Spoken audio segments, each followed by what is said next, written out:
In this tutorial, I'll show you how to make your Telegram channel request to join.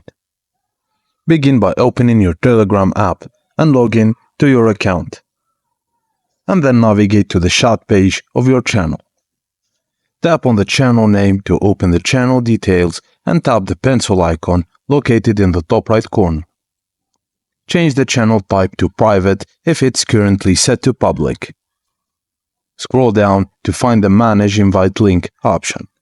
Tap on it and then select Create a new link. Tap on Create after setting up your new channel link and copy the link using the copy button or share it directly through the Telegram app. With a private channel and using the generated link, users will need approval to join. They won't be able to access a channel until you accept their request to join. And that's it, guys. Thank you for watching, and please don't forget to like and subscribe for more.